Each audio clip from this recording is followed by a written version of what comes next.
But of course, the King and Queen have officially welcomed French President Emmanuel Macron and his wife Brigitte to Windsor Castle at the start of this three-day state visit. Yes, the couple were escorted through the town in a ceremonial carriage procession, and upon arrival at the castle, they were honoured with a royal salute. Well, our man on the ground is, of course, Cameron Walker, live from Windsor. Cameron, what can you tell us?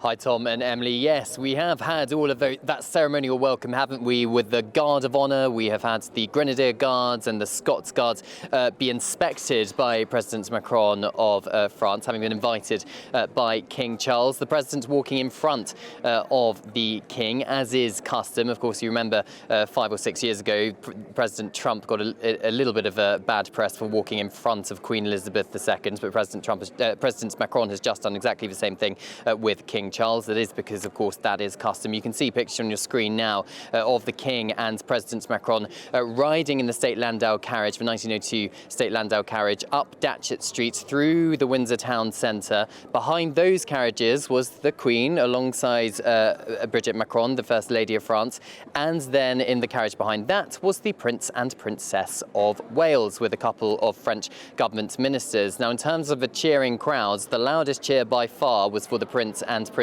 of Wales. A witness has told me that some people were actually waving French baguettes out of the window on the Windsor High Street. Perhaps a little bit of a nod to the French president there.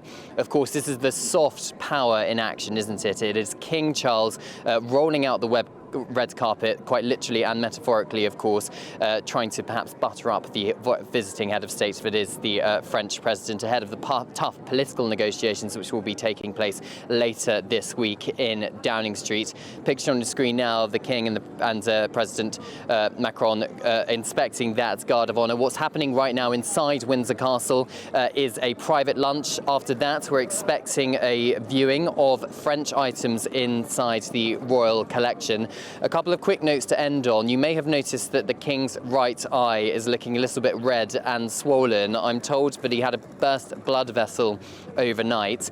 Nothing to worry about. It's nothing to do with his cancer diagnosis. Of course, he's still undergoing a weekly cycle of cancer treatment. I'm told it's just one of those things that's happened, and it's just unfortunate that it has happened today when he's got a load of cameras on him for the French state visit. The other question that we still don't know the answer to is whether or not the Princess of Wales, having attended this morning's proceedings, is going to be at the state banquet later on this evening. Kensington Palace are not ruling it in or out right now, so we'll have to wait and see whether the Princess can make it. Of course, last week she was in a hospital during a visit and was talking about the roller coaster that she has been on following her remission and ending that cancer treatment. In terms of a state banquet, the King and President Macron will be delivering speeches, and the King's speech is expected to emphasise the close ties between Britain and France. He talks about, we're expecting him to say, the kind of the lack of borders perhaps between Britain and France, not talking perhaps about the migrant crossings. Royal sources indicating to me that he's talking perhaps about our shared ties when it comes to defence,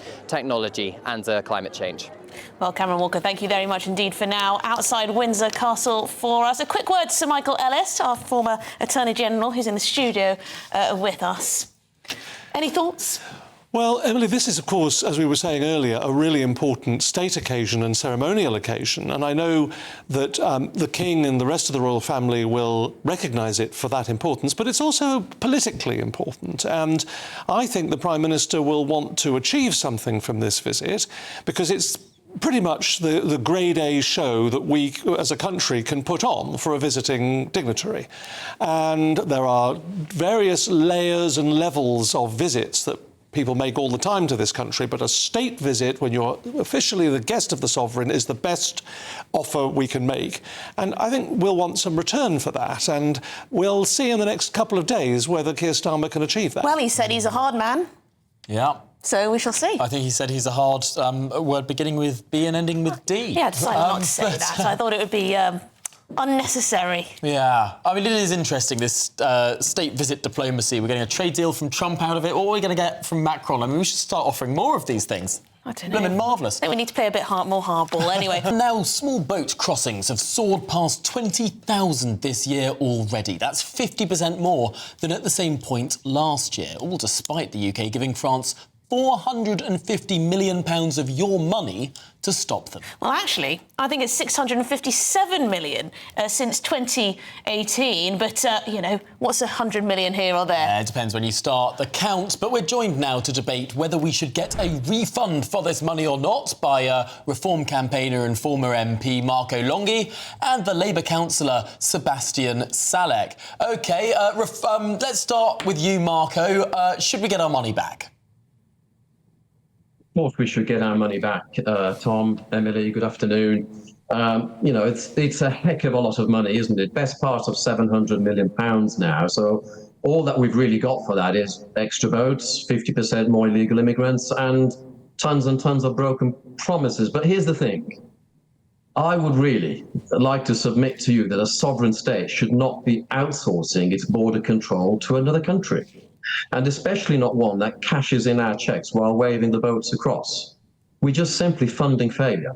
Well, and it needs to stop. OK, well, let's throw that to Sebastian. Can you argue with any of that? Yeah, look, I can completely see why you would want your money back. If you bought something and it didn't do what it promised, you would ask for a refund. The reality, though, is that we're in the negotiation. And the question really is, how badly do you want the deal to come off? How badly do you want France's help stopping the boats? The reality is we're an island. We're going to need other people, other countries to chip in. And the deal we're seeing in the papers is already 50-50. It may not come off. And if it doesn't, we're in a really difficult position. We need France's help and we need to get this deal across the line. That's a point, isn't it, Marco? Ultimately, the way we stop the boats is by returning people to France rather than anywhere else, and the only way we do that is with French permission. Well, yes, and how long have we been negotiating on that very point? It's just not going to happen, is it? Look, if Macron was such an ally, why does he still refuse to let British officers patrol those beaches? We have no say, no control, and no results as a result. So do we want to carry on the way we've been talking about it for the last 4 or 5 years or longer? The British public deserves much better than this farce. We must stop the cash giveaway, take back control of our borders, and I'll tell you what, nobody will defend Britain better than Britain can. We need to stop this continuous argument that somehow these negotiations are going to end up in a better result. I don't recall a time, I mean, we are allies with NATO, with France, but I don't recall a time when France didn't put its interests first over the British interests. Yeah, that's so very let's carry true. on this negotiation if you want. OK, well, Sebastian, I don't know if you've seen, but a report by the House of Commons Library was published this week, and they say that there is basically no publicly available information about how all this money is actually spent and monitored. And apparently UK authorities are just refusing freedom of information requests when people ask to find out how this money is being spent. We don't know where it's going, Sebastian. We don't, but I think if you're going to start looking at where money is going, you want to wind the clock back a bit. I would start with Rwanda, frankly. £700 million wasted there. A big chunk of that went to the Rwandan government. Why not start by asking for that money back? If we're going to go down that line of asking for refunds here and there, start in a priority order rather than going into an active negotiation, which could easily fall apart. OK, Marco is shaking his head there. I've got to come back on that. Rwanda was absolutely ready to go when Keir Starmer became Prime Minister and decided to trash it.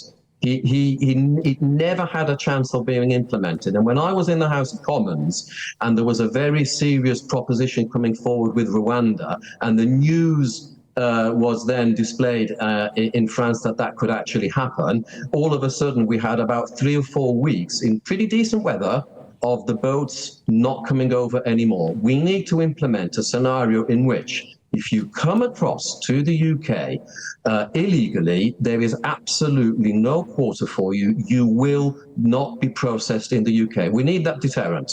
That deterrent must be there. And Keir Starmer just threw that away. There's no point talking about the money that went to Rwanda. Yes, it was a lot of money, but it was about to be tested. Starmer pulled the rug from under the British public's feet over that. OK, let's have a final word to you, Sebastian Salek. What do you make of that? Well, I mean, Rwanda was ruled illegal. The judges had their say. But what I'd say is if you want to stop the votes, this deal is what's going to get us across the line. So let's engage... Hang on. Rwanda was ruled unlawful on the process of refoulement, which then Parliament passed a law to undo. So it was lawful after the passage of the Rwanda Act, by definition. Maybe we didn't see the full judicial process play out there. But the fact of the matter is, we have to engage with the French. We have to get this deal across the line. Okay. That's the only way we're going to stop people coming across and people coming here who have the right to be here. It's the perfect swap. Okay, we're just paying on the hope that eventually we'll find some kind of negotiated agreement. Well, here's hoping. Sebastian Salek, thank you very much, and Marco Longhi too. Thank you very much indeed for your time, both to you. So there you go. It does make sense, you know, if What, to continue paying? No, if France does grant us the right to dump people back in France, it's a hell of a lot better than dumping them all the way in Rwanda. Don't know The how only that reason works, we were going to dump people in Rwanda is because the French wouldn't take them back in France.